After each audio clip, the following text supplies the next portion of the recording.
the August 2001 premiere, concertante with piano, of Leonard Lehrman's completion of Mark Blitzstein's self-styled magnum opus, the three-act opera of Sacco and Vanzetti, which Leonard plans to produce in a two-act version, which we've been speaking about over the last couple of days, directed by Bronx Opera's Benjamin Spierman. Before we go, though, let's briefly meet three more members of the new cast. In the White Bar production, you may have noticed that Leonard played the foreman of the jury himself on the piano, but I asked him this time to cast someone else, and that someone is Henry Yen. Good evening, Henry. Hello, Ben. Hello, Leonard. It's good to be here with you. Can you turn on your video?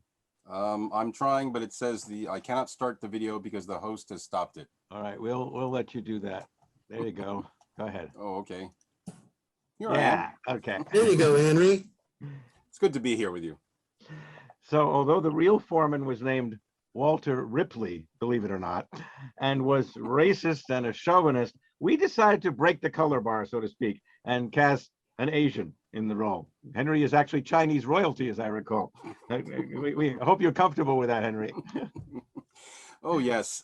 This opera is about exposing, remembering, and stopping bigotry and discrimination against Italians, against Jews, against all minorities, including Asians. And I'm very pleased to be a part of it. Thank you. The other group for whom Blitzstein fought all his life in many different works, though not specifically in this one, was African Americans. So we decided to invite one of our favorite singers, Charles Samuel Brown, to play the New York Times editorialist at the end, and in a sense, channel Charles Blow. And Charles Blow his work is the inspiration for the first opera commissioned by the Met from an African-American composer, Fire Shot Up in My Bones by Terence Blanchard. We had thought that Charles would be with us tonight, but in fact, he's at the Met right now. But in any case, let's move on and introduce the dynamic duo who play, among others, among other roles, the judge and the prosecutor. First, tenor Kevin Courtemanche, who has also played a couple roles in productions with me, Madame Butterfly, Ariadne of Naxos, and also one of the two bosses in Leonard's Triangle Fire. In this opera, he gets to play more roles than anyone else, which is good for Kevin, because he plays a lot of roles really brilliantly throughout his career, including Police Officer Earl Vaughn, Police Chief Michael Stewart, Judge Webster Fair, Police Superintendent Michael Crowley, who stops Mary Donovan from speaking, and Harvard President Lowell. And as his counterpart, the young but very powerful voice, J. Eric Lindsey. I see the J is missing from your name there, but we call you Eric, and even though you didn't want to be called John because John Lindsay was the mayor and he spelled it differently, right? So here's J. Eric Lindsey, who'll be taking on the major role of District Attorney Katzman. Hello, Eric. Hello, Leonard. It was a pleasure meeting with you and singing through the role last month. As you can imagine, things are a little hectic right now. I have two babies under 2 in the house. Both are very active. We're looking forward to meeting them and your wife. And by the time we have a full production, which may take a couple of years, perhaps one or both of your children can come aboard as Dante and maybe even Enos Sacco as well. Depending on the timing, that could be really great. See, that's what we do with this opera. Once people's kids age out of it, we wait until another cast member's kids age into it, and then we protect. That's how that works. But of course, timing is everything, naturally. And as we discussed earlier, the timing of the August 2001 premiere was, of course, incredibly unpropitious, to say the least, just weeks before 9/11. As you mentioned earlier, Stan, it's been an uphill battle since then, producing an opera with anarchists as protagonists and law enforcers as villains. And if that weren't problematic enough, there's also been the controversy that any work often provokes when it's left unfinished and completed posthumously by somebody else. My completion of the Blitzstein-Lehrman one-act opera Idiots First received great acclaim and awards, including the first off-Broadway opera award for most important event of the season in 1978. But Sacco and Vanzetti has had a bumpy ride.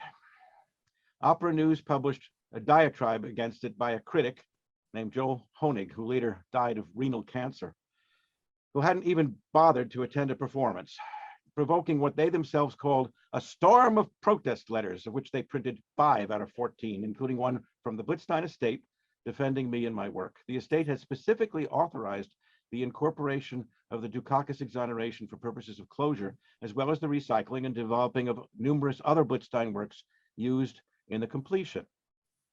I've gotten to direct Blitzstein's really an acknowledged masterpiece, Regina, twice, which has also been the subject of controversy over basically whether to include certain passages that were cut or changed or recast or reused. The only Russian opera that Bronx Opera has produced to date is Moussorgsky's Ferret Sorochinsk, which was left unfinished and completed two different ways by two different composers.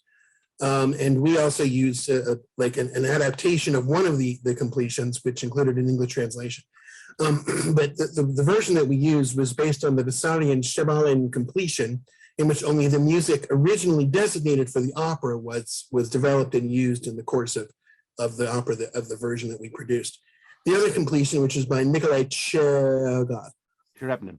Assembled unknown or incomplete fragments of other Moussorgsky works and created a dazzling tapestry, which was not, however, as coherent as the Shebalin version. Now, I used the Shebalin method, completing idiots first, but the Tcherepnin method with Sacco, since there were much larger gaps to fill, and Blitzstein himself had been recycling his earlier works in it, especially portions of his urban folk opera, Reuben Reuben, which took place in New York's Little Italy, but never got there, closing in Boston. The Tcherepnin method, if we can call it that, was also the one which was used by Gustav Mahler in creating his only opera, well, the only opera that had Mahler's name on it, which was a completion of Carl Maria von Faber's The Three Pintos, Die Drei Pintos, which had been about 1/3 finished, into which Mahler poured numerous unpublished, unknown, or little known other works of Weber, only really doing one little bit of composition himself, although he did all the orchestration. So that opera, the Drei Pintos, has had a number of successful productions, including one that Ben directed with Bronx. So that about wraps it up. Thank you all for being here. There is a website devoted to the opera. It's lehrman.artisanresidence.com/Sacco and Vanzetti.html. We hope that we'll see all of you and lots of your friends when we finally do the work's New York premiere. I want to ask a question, though, and maybe we can open the microphones and let people answer these as they choose. As you noticed, we included the first scene of Act 3, the only scene that has no words or music by Blitzstein at all. It's taken from the court transcript, and it's all my music. That aria about secrecy. We were strongly feeling that we should delete that in order to make this second version, this second half, shorter if we do the opera with just one intermission. But it's a very powerful scene, I think. Of course, I'm prejudiced because I wrote it, but I'd really be interested to know if people think that it should be excised or kept for any reason, or whether the evening tonight was on the long side because of it. Does anybody want to comment on that? Maybe Sarah, you have your mic open. Oh, I do. Oh gracious, that's so hard to start cutting work. I mean, I didn't mean to pick on you. Oh no, it's okay. Nancy Zucker is here. I want to introduce her because she's the fifth of the women that are going to be singing at Cedarmere in May. I mentioned Helene and Sarah and Jackie and Perry, but Nancy is the fifth one. She's not a soloist, but she's a professional chorister. And I see that she's got her mic open, but she doesn't have her video on. Maybe it's because she's calling in on the phone. Nancy, are you there? Yep, just a minute. Yes, I'm here, and I didn't know my mic was on. Yay! There you are. Okay. Hi. So I did Sorry. want to introduce you. Gotten away from my. Nancy is the acting president for vice president, now acting president of the Professor Edgar H. Lehrman Memorial Foundation with the death of my father last year, and a lifelong friend. We've known her for how many years? 60 years. And she is a professional chorister, as I say, a founding member of the Metropolitan Philharmonic Chorus from 1988. And I trust your judgment, Nancy. I mean, you're sort of a proofreader par excellence, best since my mother. What do you think? Do you have an impression about whether we should include that scene or not? Amazing. I think it should be included. You think it should be included? Yes. Okay, is there anyone who feels differently about that? Helene? No, I agree. First of all, Michael Nyman gets a chance to sing a good aria, and it's short. It's short. It's about 5 minutes. You could tell the public that the cast voted on it, and well, it's also up to the director. Benjamin, do you have a thought on that? Yes. You want to share it? No. No. Okay. No, Okay. I think that democracy is important, but I prefer benevolent despoticness in the course of direct. No, I think it's a good question. It's certainly worth discussing, but I also think that there comes a point in the course of any theatrical presentation where you kind of know how it ends, and you want to get to the denouement. Oh. And as strong a piece as it is, in and of itself, it doesn't really change the story. And I think we're all about telling the story. Mm-hmm. And that's, I think it's been a while since we had this original conversation, but I think I think that was why we made the choice to excise it. Yeah. Well, I really am of two minds about it, and I can go either way. You and I talked about doing it in 3 acts or doing it in 2 acts. This is something I talked about with the other directors as well. And the 2-act version is preferable, because if we only have one intermission, the chances are that more people will stay than might leave during the second intermission. And seriously, that's the way it is. I mean, Regina is written in 3 acts, and it's usually done in 2. My opera, Hannah, is written in 3 acts, is usually done in 2. Wozzeck is written in 3 acts and is often done in 2. I mean, this is fairly common among contemporary operas that something like this happens. So, when we did Hannah in 2 acts, I deliberately drastically shortened the first scene of the second act in order to make the second half shorter. When we did Rusalka, it's in 4 acts, and we had only 1 intermission after the first act, and drastically cut portions of acts 2, 3, and 4. In this production that you just saw, Act 2, Scene 4 was the most cut. There were actually arias for the lawyer and the prosecutor and the judge, and they were all cut. And the major reason that they were cut was that May 15th, 2001, we had the first complete reading with the cast in our living room. And Ben was there with his father, Michael Spierman. And I asked the 2 of them what they thought, and they said, cut, because it was really long.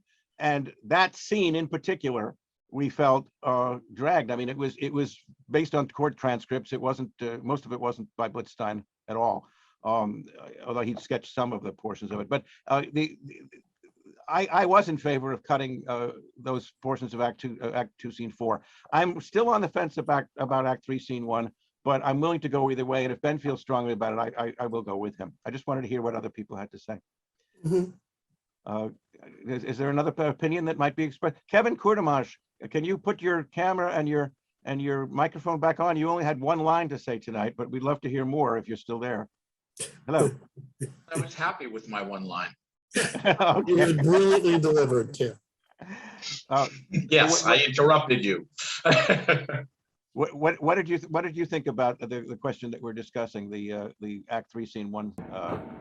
I think, like you, I'm of 2 minds. I think it's an amazing piece, and it fits well. But I completely understand what Ben is saying, because I've directed as well, and sometimes pacing is the most important thing that you're worried about, or telling the story and moving the action along. So I'm of 2 minds the way you are, and I absolutely see and agree with Ben's point of view. So thank you. I feel sorry for the singer. Well, we hope that he would go. See, Michael Nyman is our contact with the community church, where they were planning to do a performance and a tea. And at that tea, we were going to have him do that aria along with a few other arias. You do an aria of the judge that was cut, and a few other things like that. And if that happens, then we'll have the best of both worlds, because we can record that and we can put that into the playlist, Right. and do it that way. But put it at the end of the CDs, yeah. Yeah.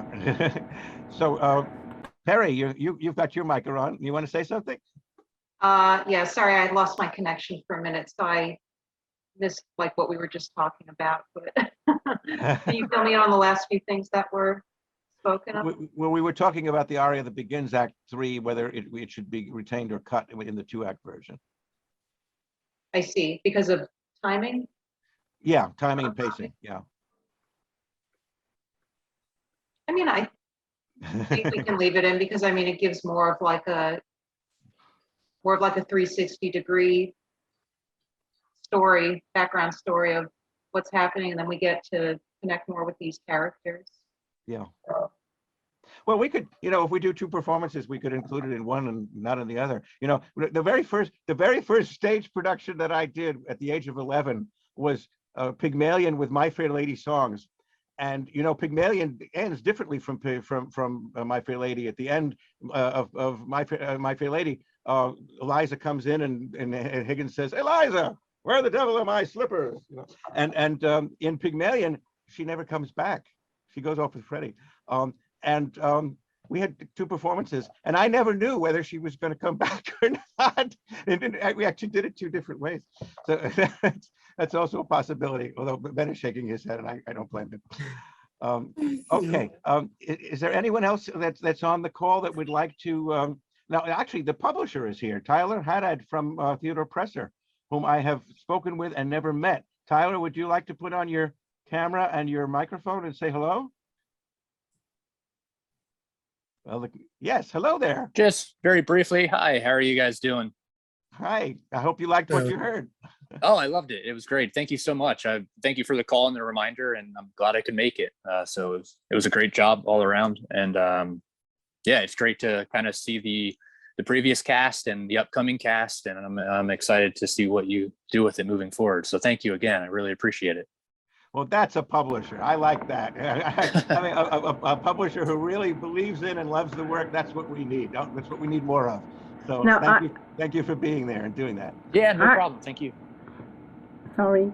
I would like to say Yes. how much I enjoyed watching this from 22 years ago. Just 20. 21. Okay, 21. I thought it was 21 plus, Exactly 20. like August, me. It was August 2001. It was exactly 20 years ago. Leonard Gordon's. Hmm? Go on, Mom. Okay, and I'll read it in the transcript. and what a wonderful job our Sacco and Vanzetti did, and God, everybody else, Tammy Hensrud, it was just so much fun watching it, and how intense it was, and how gorgeous the music was, and what a wonderful story. Jeez.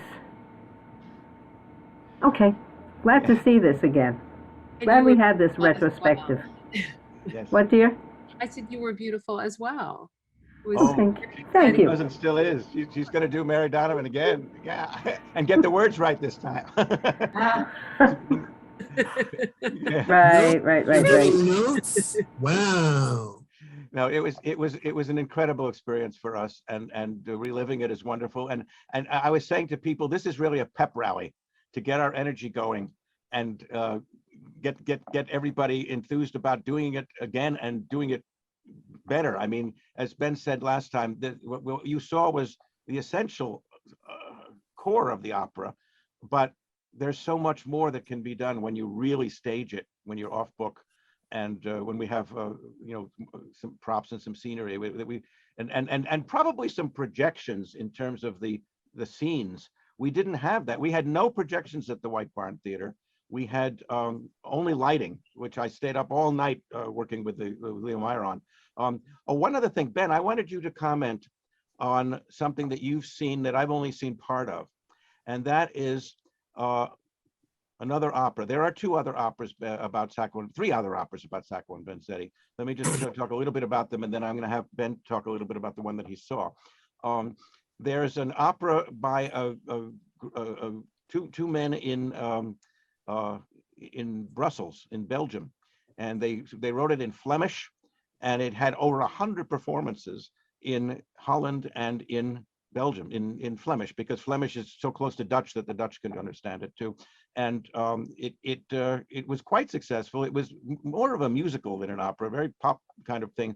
The aria for Rosa Sacco is a magnificent piece. I actually wrote a translation of it, and Helene performed it at a Rosenberg meeting.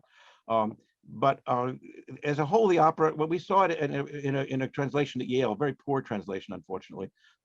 And Lenora Eve was in it, actually, Ben, and a few other people we knew.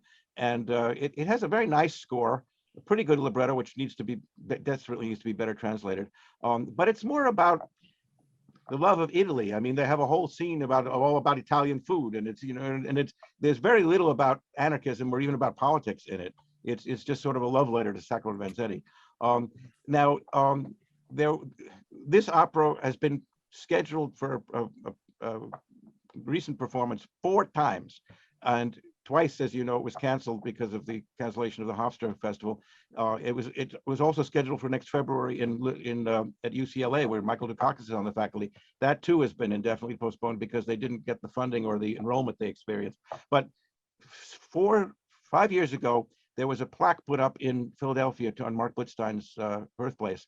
And a woman named Karen Saillant, who runs an opera company out of Philadelphia in Italy, decided that she wanted to do the opera. I sang her some portions of it. She loved it. She announced that there was going to be a premiere in Italy. And then she heard from her publicist and her videographer and so on, no, this music is too hard for our audiences. They will never appreciate it. They'll walk out. They can't do it. And she canceled it. What did she do? Well, she had somebody else write another opera about Sacco and Vanzetti in Italian. I haven't seen it or heard it. I just know that it exists. But the opera that got the most publicity and the most funding, mind you, the production you just saw had a production at a budget of $8,000. The opera that was done in Florida by Anton Coppola had a budget, I think, about $200,000. Now, Anton Coppola is the uncle of Francis Ford Coppola, and he originally was asked by Francis Ford Coppola to write music for a movie about Sacco and Vanzetti. And he wrote this score, which is full of music that's very similar to Giordano and Mascagni. I mean, it's very verismo and romantic and not at all modern. And he wrote it, and then his nephew decided not to make the film after all, but then he said, Uncle, Theo, you've got an opera here. So Anton said, well, okay, I've got an opera, and he made it into an opera. As I recall, the most striking scene in it was the mad scene that Sacco had, not because of just claustrophobia, but because he thought that Rosa was sleeping with somebody else, which never happened, and this was totally false, but it was very dramatic, you know. He also he said, as Marianne Trashati said on Tuesday, that we'll never know. It's a mystery whether or not Sacco and Vanzetti were guilty, which I say is hogwash. We know that they were innocent of the crime that they were convicted of, but he wanted to make it a mystery. So he and I had a friendly disagreement about this. One thing that he did that I thought was very interesting, I want Ben to talk about it though, because he saw the opera in Florida, and he worked with Coppola. He staged a Madame Butterfly that Coppola directed, and Coppola had wonderful compliments about your staging, Ben, and about you. There was a scene, as I recall, where attorney Fred Moore is kicked off the case, and he storms out singing "California, Here I Come," and he goes back, you know. And as I recall, I just read recently, there's a line in the transcript where the judge said, "No long-haired anarchist from California is going to run my courtroom," and he's talking about Fred Moore, who is much more of a character, I guess, in Coppola than in my opera. So Ben, I've talked a lot, but I want to hear what you remember about the opera, in particular about Fred Moore. Okay. Well, yeah, it's very much an Italian opera. I mean, it's and his perspective, and I talked to him about this once at a rest stop in New Jersey for about 20 minutes, and his perspective on it was really that it was about, he was writing from the standpoint of the Italian immigrants, with the political aspect, the anarchistic aspect, more of a background thing. So for him, they got railroaded because they were Italians and also they were anarchists. Whereas I think that your opera is much more about them being railroaded because they're anarchists, and they're also Italian, which is also an issue. But like for Coppola, and you can understand this coming from, with his his perspective. That's really what it was about. And so he wrote an opera, and you could, as you said, it's very early 20th century, Mascagni, Puccini, Giordano, Leoncavallo, that kind of feeling to it. I think it's got a lot of really, really great music in it. I liked it. It's very long. Originally, it was like 3.5 hours long. 2 acts, 3.5, speaking of 2 acts, 3.5 hours long. But then it got cut down over the years. There was also a scene, I think it's probably a Mary Donovan scene that incorporates a foxtrot, which I thought was super cool. I mean, that suddenly you've got this very period feeling music, period American music, kind of in the midst of all this very Italianate feelings, super lyrical stuff. I mean, any half hour of it was brilliant, but I didn't feel like it sustained its length, which goes back a little bit to the conversation we were having earlier about the aria we're talking about for this show, I think. But anyway, I'm not sure if this was the staging of it or whether this was actually something that Coppola wrote into it, but the moment of the electrocution had this kind of, it had this, you had this moment where the lights flickered and then the epilogue sort of began. One could do that, actually. I know one could. One has been thinking about doing that. Well, a strobe or something like that. Yeah. Yeah, but it's much. So that's the difference. It's a difference in perspective. He obviously, and your model was Blitzstein, obviously Blitzstein and that style, and his model was these composers all the way up through, even Rota and stuff like that, who wrote for his nephew. In the symposium we had at the White Barn Theater where Coppola spoke, I remember he said that it was his impression, because he lived through the case. I mean, he was a very young man, and he was in the Metropolitan Opera chorus under Puccini, in the children's chorus. And he said that, I will just correct that he was in the Metropolitan Opera's first production of Turandot in the children's chorus, which happened after Puccini died. However, yes, go on. Thank you. Okay, clarification. So, but the point is that he was in the Italian community when this was happening, and he had the impression that most of them felt, well, they must have done something terrible, there wasn't that much support for them in the Italian community as there was in the international community, and that's why Blitzstein, as I said last time, was thinking, his sister told me, he was thinking of the Rosenbergs as he was writing about Sacco and Vanzetti. And Vincenzina Vanzetti came and pleaded, wrote a letter to President Eisenhower asking him to pardon the Rosenbergs. I mean, those cases were linked, and Blitzstein knew that, and he was writing that way. Sure. Incidentally, there's another aspect to this that I wanted to mention. That gavel that the judge was using was given to me as a present by Richard Owen, who is both a composer and a judge. In fact, he was a rather notorious judge. He was the judge that slammed the lid on the appeals of Alger Hiss. And that's, of course, another case around the time of the Rosenbergs, which was notorious and is still being debated and is controversial. I started an opera about Alger Hiss. I met Hiss a couple of times. In fact, I met him at the funeral of Leonard Boudin in 1989, when I first talked with Kit Davis about finishing Sacco and Vanzetti, and the Hiss case was also another whole can of worms. And the Puffin Foundation, which supported Sacco and Vanzetti, the opera, and also supported the Rosenberg cantata and the Triangle Fire and the Rosa Luxemburg, they've supported everything. They won't support Alger Hiss. I'm not sure why. I think it has to do with the way that case has come across as patrician versus proletarian. I was saying to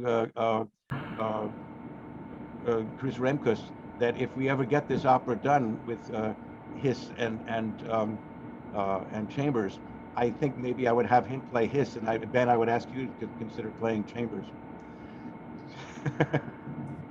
I was going to say that it's poetic justice that the gavel was used in this opera.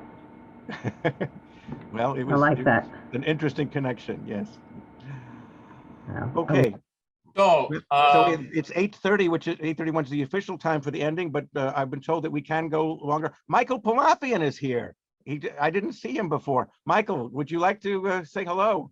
Oh, hello. Yes. Wow. It was so great to see that production. Wow. Great to see you again. You got the final bow at the end. Did you know? Yes. That was the orchestra. It was great to see you on Tuesday. You came late and again late tonight, but it's always great to have you. Okay. And you mentioned that you had done 28 productions with, or 28 performances or 28 productions with 28 operas. 28 operas. Chamber. Some of them very short, including the triple sec, Blitzstein. There isn't a recording of that though, is there? I don't think so. No, I don't know of any. I have a number of recordings of that were given to me by the After Dinner Opera Company on VHS, but I think they're all Seymour Barra pieces. I don't think there's anybody else in it. But of course, Blitzstein, Bernstein's Trouble in Tahiti was dedicated to Blitzstein, and you did those two together. In 1970, when Bernstein came to Harvard for the triple bill we did of the Harpies, I've Got the Tune, and Trouble in Tahiti, he came backstage afterwards, and I talked with him about finishing the unfinished works of Blitzstein, specifically Idiots First, and he said to me, "You want to finish Idiots First?" I said, I'd like to try, and he took me in his arms and said, "God bless you," Wow. I felt as though I'd been anointed, But I'll tell you a funny story, and that is that that was December 5th, 1970. And then when I played him Idiots First in January 1974, and I brought him a picture of that evening, which he had signed, he remembered that we had done a triple bill of Bernstein and Blitzstein, but he didn't remember I've Got the Tune. He said, "It was triple sec that you did." It wasn't. I said, "No." So he probably remembered the triple sec from the After Dinner Opera Company in 1950, which was the founding of the company. So everything is connected. Well, I could go on for a long time. I don't want to bore anybody, but if someone has something that they want to say or to ask, now is the time. I was going to ask if Bobby Eisenberg was the girl I knew in the junior choral workshop at Hunter High School in 7th and 8th grade. I put it in the chat, but nobody answered. Is Bobby Eisenberg there, or is it She's just still there? No. Oh, maybe she's not around. Yeah, she might have just. Here I am. No, I'm not There that she is. person. Okay, sorry. My real name is Roberta. I know, so was hers. Ah, interesting. And she was a real alto as a 7th grader. I am an alto. You weren't there. Oh, I well. sing with the Cecilia Chorus. Sang for years with David Randolph when it was called Saint Cecilia. Ah, right. Wonderful. Okay, sorry, but hello. There's a person who's been here from the beginning named William Bernstein. I don't think he's a relative of Leonard Bernstein, or is he? Can he identify himself? Can he unmute and put his video on? Or is he just a shell? We have a few shells here. I'm afraid people come in and then just leave the connection. Mark Greenfest is here. Mark, are you on video, or are you just telephoning in? Your mic is on. Mark, are you there? I guess not. Okay. Okay, so we're down to the end here. I think unless well, actually, there are a couple of people I don't know. Carla Ash, Rita Marinello. Are these your people, Stan? Rita is a former student of mine. So she is, okay. Might still be a Hofstra student, yes. So. Okay, great. But I think maybe we can wrap. Absolutely. So Leonard, Ben, Helene, all of the singers, the cast members, all of you who have participated in making this incredible work of art, I'd like to thank you. In America, they say break a leg. I'm going to give you the Italian version, in bocca al lupo, for future productions. So thank you for really, this is sort of like a really unprecedented event for the lecture series to do something this ambitious. I'd like to thank the Cultural Center for setting this up. I know there were a couple of glitches. They were almost inevitable in these kinds of complicated productions, but I want to thank them. Leonard, thank you again, Ben, Aline. Just a reminder that next Tuesday, we are going to be doing a live screening of Peter Miller's film documentary on Sacco and Vanzetti, which we originally screened at Hofstra during the conference, out of which came this book edited by Marianne Trosciati and Jerome Delameda. But that's going to be live in the Cultural Center Theater on Tuesday at 6:30. So I will be there, Stan, and I've good. registered. I hope a few people will. And I've been in touch with Peter Miller. I haven't seen him in ages. He actually came and filmed a concert that we did of excerpts from Sacco and Vanzetti, and we were hoping that that would be in the film, but it all ended up on the cutting room floor. But we have been in touch, and we shared experiences. In fact, I put him in touch with the nephew, the niece of Sacco, Fernanda Sacco, in Torre Maggiore, and he visited her, and I believe that she's in the film, actually, that he filmed quite a bit there, which it will be a great deal of fun to see again. Okay, well, very good. Then thank you all again. Buonanotte e ci vediamo. A Buonanotte. presto. Ciao. Bye.